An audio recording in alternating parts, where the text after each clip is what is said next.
waranyanze, ntukinyandikira, ntukinsura, numvise ngo wabonye akazi. Ngiye ako kantu rero nayo mbabwiye nuko shyira umutima wawe mwo ko niba utandukanye n'umuntu wumve ko uriho, icyambere wibereyeho, ariko mbere yo kuberaho abandi bantu banza wibereho, wikunde, uryoherwe n'ubuzima bwawe. Ikintu nabonye kuri iyi si, ikintu udashobora kubeshya ni umutima wawe.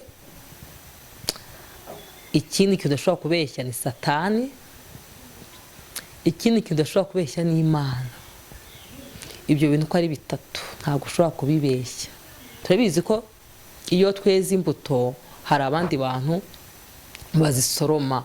Iyo tweze imbuto nziza, turi ibiti byiza, twera imbuto nziza, hari abantu bazisoroma. Ubwo abo bantu tuba tubabereyeho kubera ko badusoromaho imbuto nziza.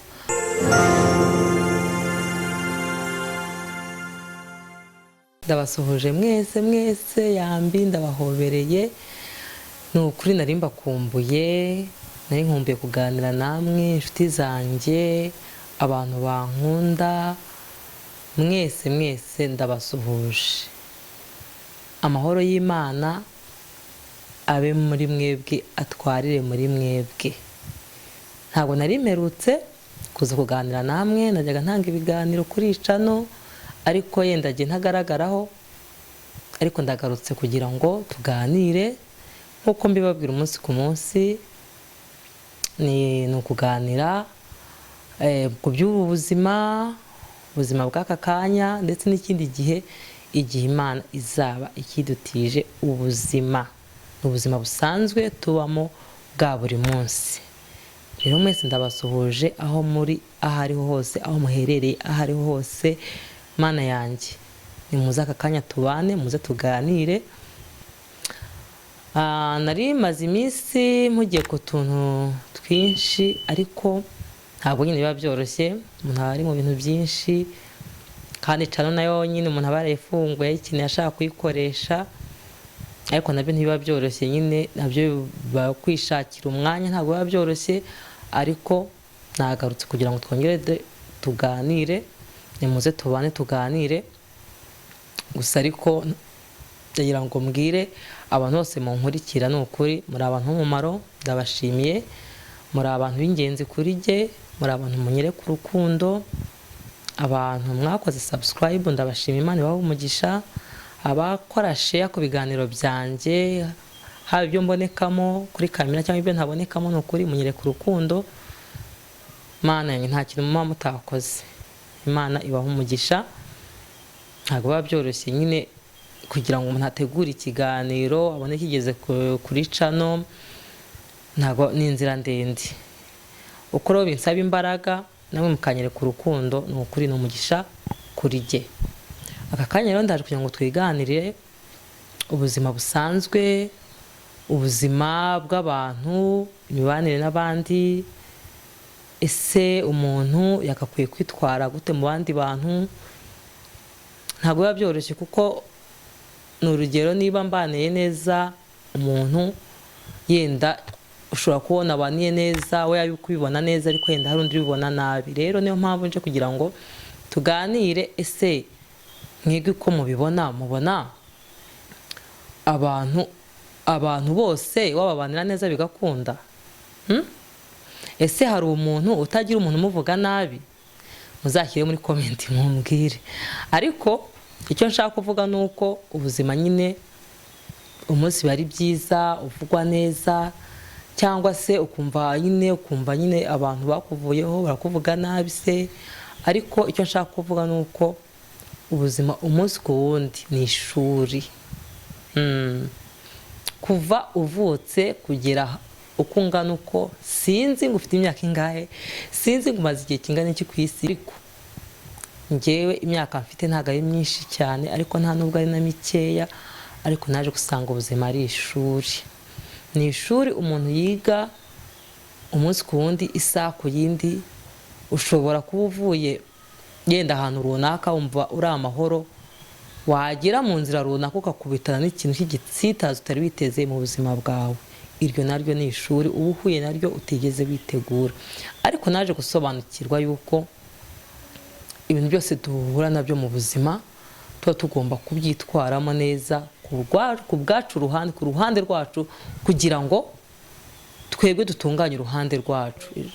Ijambo ry'Imana riravuga ngo ku rwacu ruhande, niba bishoboka tubane n'abantu bose amahoro. Rero nshuti zanjye, aka kanya nanje kugira ngo tuganire kuri iki kintu kivuga ngo ese wowe ku rwawe ruhande ugerageza kubana n'abantu bose amahoro? Iyo topic nyamukuru narinzanye, umunsi nta mutumirwa mfite, ni jyewe nje kugira ngo ngane namwe nshuti zanjye. Ku rwawe ruhande, aho ukora, aho wirirwa se, aho wigira se, ahantu hose uba uri, ugerageza kubana n'abantu bose amahoro? Cyangwa se igihe cyose nawe urikimbirana, igihe cyose nawe uba wumva nawe utimereye neza? Uko hari n'abantu baba bumva batimereye neza, bakumva nabo barikimbirana, bakumva nabo nta mahoro bafite, nyine badateje intambara. Ariko ku ruhande rwawe ubana n'abantu bose amahoro? Ese muri quartier utuyemo ubana n'abantu bose amahoro? Ntugenda uvuga ngo uyu muntu ntansura, uyu muntu yaranyanze, uyu muntu ntituvuga rumwe, uyu muntu simwiyumvamo, uyu muntu ndamukeka, uyu muntu ndamwanga, uyu muntu nta nkunda. Nyine hari utuntu uba wumva turi nko mu bantu tumeze gutyo. Wewe basi urumva witurije muri wowe, urumva utuje, urumva uberewe no kuba uriho? Ni ukuri wa muntu we unkurikira kuri icano, nyemerera aka kanya tuganire, umve ko uriho. Icyambere wibereyeho, ariko mbere yo kuberaho abandi bantu banza wibereho, wikunde, wiryohere, uryoherwe n'ubuzima bwawe. Witekereza ku muntu runaka, banza witekerezeho, utunganye inzira zawe wowe ubwawe, ubanza utunganye umutima wawe, utunganye. Ndabizi kuri isi haba hari ibibazo byinshi, haba hari intambara nyinshi, haba hariho ibintu byinshi bigenda bidukoma mu nkokora mu gihe ugiye kumva ko ugiye gukora neza, ukabona nk'ikintu kirakwisobye pe, yenda utanakiteguye. Nyine niyo mpamvu rimwe na rimwe duha n'ibicumuro, ugasanga uracumuye utabitekereje. Ariko se basi wigeze ugambirira gukora neza, wigeze ugambirira gutekereza neza, kugira umuntu ineza basi akwitura inabi ariko we wamugiriye neza? Reka mbabwire ikintu nabonye kuri iyi si, ikintu udashobora kubeshya ni umutima wawe. Ikindi kintu udashobora kubeshya ni Satani. Ikindi kintu udashobora kubeshya ni Imana. Ibyo bintu uko ari bitatu ntabwo ushobora kubibeshya. Yewe ushobora kumbeshya nyine kuko sindi burebe mu mutima wawe, sindi bumenye icyo utekereza, sindi bumenye n'icyo ungambiriraho. Niba uri butegura ukavuga ati uyu muntu reka nze mutekeho umutwe, mwambura amafaranga cyangwa se mwikopeshe ikintu runaka, mwambure, nuko ntabwo njye nabimenye. Ariko Imana irabizi ko wagambiriye, umutima urabizi ko ugambiriye nabi, Satani irabizi ko ugiye kuyikorera. Ariko hagati y'ibyo bintu bitatu ufite uzaguhemba, ufite urimo gukorera uzaguhemba, ufite inzira urimo kunyuramo niba ari nziza cyangwa ari mbi.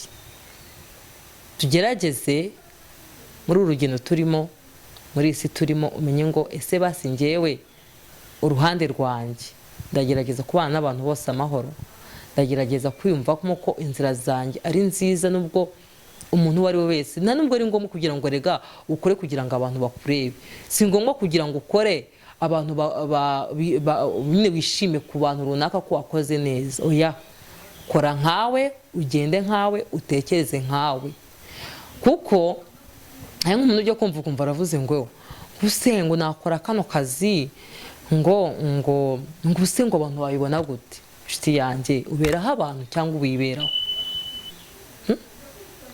Ndabizi neza yuko hari akazi udashobora gukora nyine kugira ngo nyine hari akazi gashobora kwaka agaciro kawe, mbere uko abantu bajya kukubwira ngo kari akazi wigakora nawe banza utekereze kari akazi ubundi karambereye, ese kari akazi karimo indangagaciro zanjye, karafitinga n'indangagaciro zanjye, kari akazi ndi gukora nyine ubanza urebe n'ingaruka zako. Ariko wijya kuvuga ngo sinagakora ngo abantu batabona nkora muri resitora. Ese ndakora muri resitora ba bantu bazagutungira abana? Nyamara abarimo kuvuga ngo ntiwagakora ngo bazabivuga gute, ni ukuri hari igihe utazabasaba rimwe kabiri gatatu, wanze gukora akazi ngo ni kabi ngo bazabibona gute, usange urimo wowe ubwawe ukwiyica uvuga ngo ntegereje akazi keza, kandi nyamara hari igihe wari gukora ko muri resitora ugasanga ejo ubonye ko muri hoteli cyangwa se ubonye kandi kazi keza.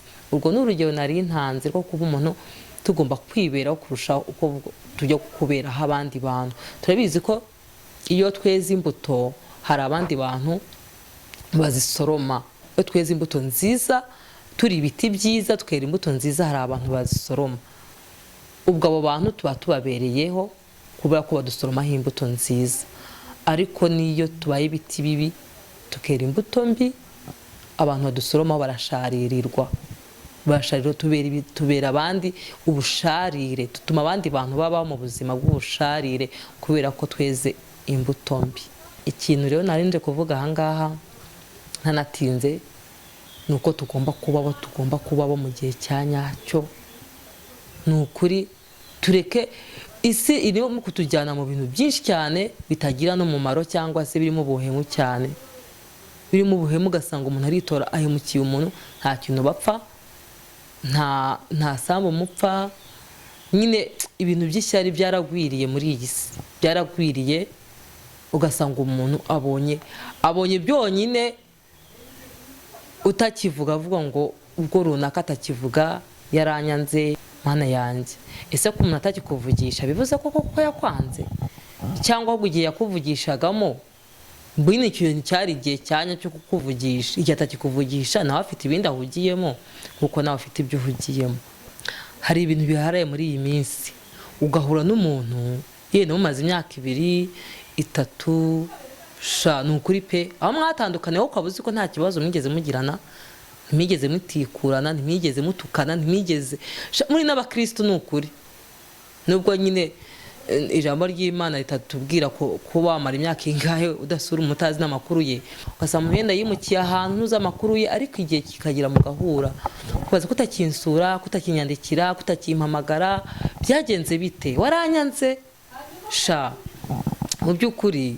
Hari igihe umwumva ukozwe n'isoni kubera yuko utekereza ko utigeze umwanga, utekereza yuko nta n'impamvu ufite yo kumwanga, n'uwo mutima wo kumwanga ntawe ufite. Ahubwo kubera ko twese turi mu nce zitandukanye, nyine turi gushakisha icyadutunga, ukumva nta wundi mutima ufite wo kumva ngo umuntu ngo wamwanga, umuntu ukumva igihe nyine muherukanira ukumva nta kibazo mwigeze mugirana, ariko ukibaza ahubwo we kubera icyo akubwiye gutyo ngo waramwanze. Ese ntukimpamagara, ese ntukinyandikira? Reka mbabwize ukuri, hari igihe umuntu muba mwari muri connect ukuntu, ariko nyine mukaza gutandukanywa n'iminsi atari uko mwanganye. Njye ako kantu rero nayo mbabwiye nuko shyira umutima wawe mwo ko niba utandukanye n'umuntu mugatandukana nta kibazo mwagiranye, mukaburana mu buryo namwe mutazi, nimwongera guhura ni ukuri mba numva nta cyaha umuntu afite. Njye niko nabyikizemo, nta cyaha mfite kubera yuko twatandukanye kubera ibintu byinshi, twatandukanyijwe n'ibintu byinshi, twatandukanijwe nuko wabonye akazi ahantu mu gace ntarimo se, cyangwa nanjye nabonye akazi mu gace utarimo. Twongera guhura, Imana ishimwe, Imana ishimwe ko tugihumeka, dushima Imana ahubwo ko twongeye guhura twese tugihumeka umwuka w'abazima, tugihumeka twese dushima Imana ko yaturinze.